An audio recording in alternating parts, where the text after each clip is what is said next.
Hello ನಮಸ್ಕಾರ, ನೀವು ನೋಡ್ತಾ ಇದ್ದೀರಾ ನ್ಯೂಸ್ ಫಸ್ಟ್. ನಾನು ರಕ್ಷತ್ ಶೆಟ್ಟಿ. ಈಗ ಹೆಡ್ಲೈನ್ಸ್.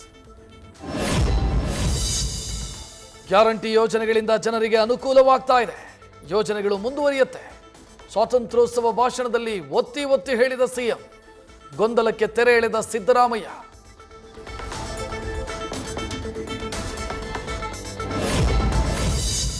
ಯಾವುದೇ ಕಾರಣಕ್ಕೂ ಗ್ಯಾರಂಟಿಗಳನ್ನು ನಿಲ್ಲಿಸೋ ಪ್ರಶ್ನೆ ಇಲ್ಲ.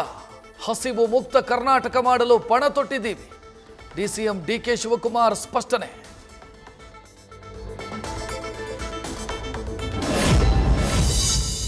ಗೃಹಲಕ್ಷ್ಮಿ ಯೋಜನೆಯಿಂದ ಮಹಿಳೆಯರ ಆರ್ಥಿಕ ಸ್ವಾವಲಂಬನೆ.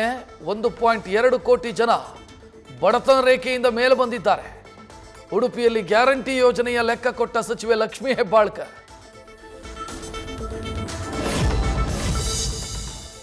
ಗ್ಯಾರಂಟಿ ಯೋಜನೆ ಸ್ಥಗಿತ ಅನ್ನೋ ಚರ್ಚೆಯಲ್ಲಿ ನನ್ನ ಹೆಸರು ಮುನ್ನೆಲೆಗೆ. ಜನರೇ ಬೇಡ ಅಂತಂದ್ರೆ ಆ ಬಗ್ಗೆ ಸರ್ಕಾರ ನಿರ್ಧಾರ ಕೈಗೊಳ್ಳುತ್ತೆ. ಬೆಳಗಾವಿಯಲ್ಲಿ ಧ್ವಜಾರೋಹಣದ ಬಳಿಕ ಸಚಿವ ಸತೀಶ್ ಜಾರಕಿಹೊಳಿ ಸ್ಪಷ್ಟನೆ. 5 ಗ್ಯಾರಂಟಿ ಯೋಜನೆಗಳನ್ನ ಯಾರೂ ಕೇಳಿರಲಿಲ್ಲ. ಈಗ ಯಾರಿಗೂ ತಲುಪ್ತಾ ಇಲ್ಲ. ಲೋಕಸಭೆಯಲ್ಲಿ ಹೆಚ್ಚು ಸೀಟ್ ಬರದೇ ಇದ್ದಿದ್ದಕ್ಕೆ ಬ್ಲ್ಯಾಕ್ ಮೇಲ್ ಮಾಡ್ತಿದ್ದಾರೆ.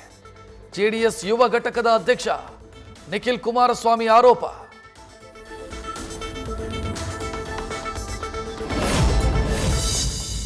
ದೇಶದಾದ್ಯಂತ 78ನೇ ಸ್ವಾತಂತ್ರ್ಯೋತ್ಸವದ ಸಂಭ್ರಮ. ಭಾರತಕ್ಕಿದು ಸುವರ್ಣ ಯುಗ. ಈ ಅವಕಾಶ ಬಿಟ್ಟುಕೊಡಬಾರದು. ಕೆಂಪುಕೋಟೆಯಲ್ಲಿ ಧ್ವಜಾರೋಹಣದ ಬಳಿಕ ಪ್ರಧಾನಿ ಮೋದಿ ಮಾತು.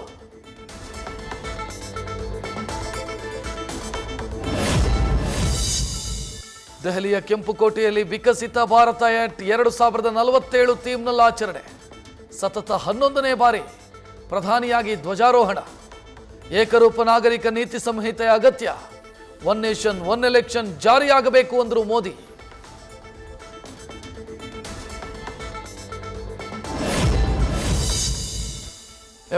ನೇ ಸ್ವಾತಂತ್ರ್ಯ ದಿನದ ಅಂಗವಾಗಿ ಕ್ಲಾರೆಟ್ ಪೀಸ್ ರನ್ ಮ್ಯಾರಥಾನ್.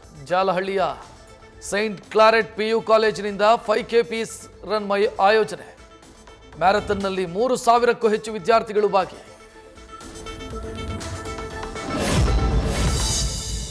ಜನರನ್ನ ಅರ್ಧಕ್ಕೆ ಬಿಟ್ಟು ಹೋಗೋದು ಅಗೌರವ. ನಾನು ರಾಜಕೀಯಕ್ಕಾಗಿ ಬಂದಿಲ್ಲ, ಅಭಿವೃದ್ಧಿಗಾಗಿ ಬಂದಿದ್ದೀನಿ. ಚನ್ನಪಟ್ಟಣ ಸ್ವಾತಂತ್ರ್ಯೋತ್ಸವದಲ್ಲಿ ಕುಮಾರಸ್ವಾಮಿಗೆ ಡಿಕೆಶಿ ಟಾಂಗ್.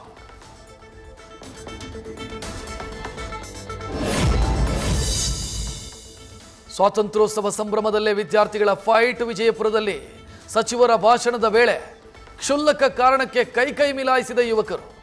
ಪರಿಸ್ಥಿತಿ ತಿಳಿಗೊಳಿಸಿದ ಪೊಲೀಸರು ಓರ್ವ ವಶಕ್ಕೆ.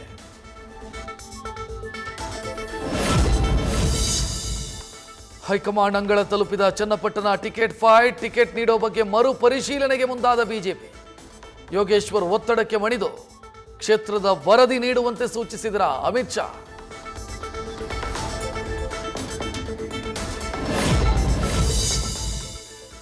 ಮೈತ್ರಿ ಟಿಕೆಟ್ಗಾಗಿ ಪಟ್ಟು ಹಿಡಿದಿರೋ CPY. ಚನ್ನಪಟ್ಟಣ ಸ್ವಾತಂತ್ರ್ಯ ಕಾರ್ಯಕ್ರಮದಲ್ಲಿ ಡಿಕೆಶಿ ಜೊತೆ ವೇದಿಕೆ ಹಂಚಿಕೊಂಡ ಯೋಗೇಶ್ವರ್. ರಾಜಕೀಯ ಬೆಳವಣಿಗೆಗಳ ಹಿನ್ನೆಲೆ ಹೆಚ್ಚಾಯಿತು ಕುತೂಹಲ.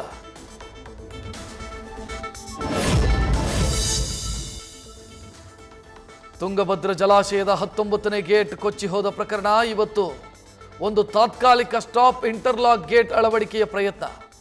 ಕನ್ನಯ್ಯ ನಾಯ್ಡು ಸಲಹೆಯಂತೆ ನಡೆಯಲಿದೆ ಅಳವಡಿಕೆ.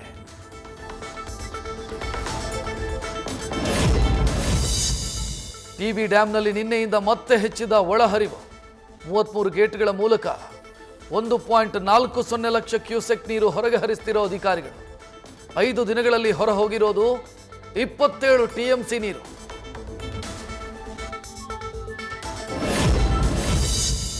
ಸಾವಿರದ 633 ಅಡಿ ಸಾಮರ್ಥ್ಯದ ಡ್ಯಾಂನಲ್ಲಿ 1626 ಅಡಿ ನೀರು.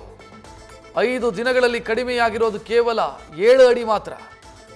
ನೀರಿನ ಒತ್ತಡ ಹೆಚ್ಚಾದರೆ ಗೇಟ್ ಅಳವಡಿಕೆ ಕಾರ್ಯಕ್ಕೂ ಅಡ್ಡಿ.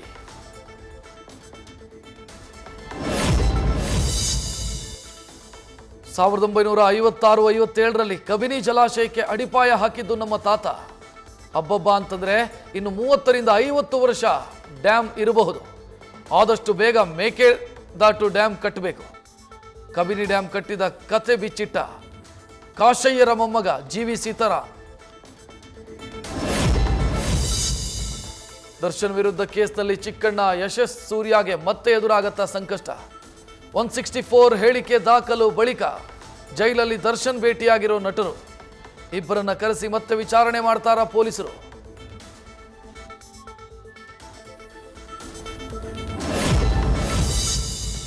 ರೇಣುಕಾಸ್ವಾಮಿ ಕೊಲೆಯ ಬಳಿಕ ಸಾಕ್ಷಿ ನಾಶಕ್ಕೆ ಯತ್ನ.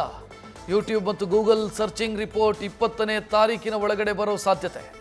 ಬಳಿಕ ಚಾರ್ಜ್ ಶೀಟ್ ಸಲ್ಲಿಕೆಗೆ ಪೊಲೀಸರ ಸಿದ್ಧತೆ.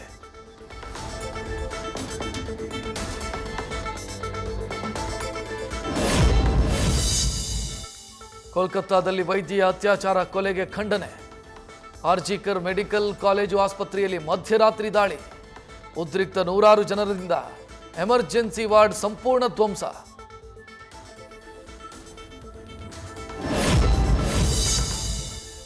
ಅಂದು ಶಾಪಿಂಗ್ ಮಾಲ್ನಲ್ಲಿ ರೈತನಿಗೆ ಅವಮಾನ, ಇವತ್ತು ಹುಟ್ಟೂರಲ್ಲಿ ಸನ್ಮಾನ. 28 ದಿನಗಳ ಬಳಿಕ ಅರೆಮಲ್ಲಾಪುರ ಗ್ರಾಮಕ್ಕೆ ಬಂದ ಫಕೀರಪ್ಪಗೆ ಅದ್ದೂರಿ ಸ್ವಾಗತ. ಆರತಿ ಎತ್ತಿ ದೃಷ್ಟಿ ತೆಗೆದು ಬರಮಾಡಿಕೊಂಡ ಮನೆಯವರು.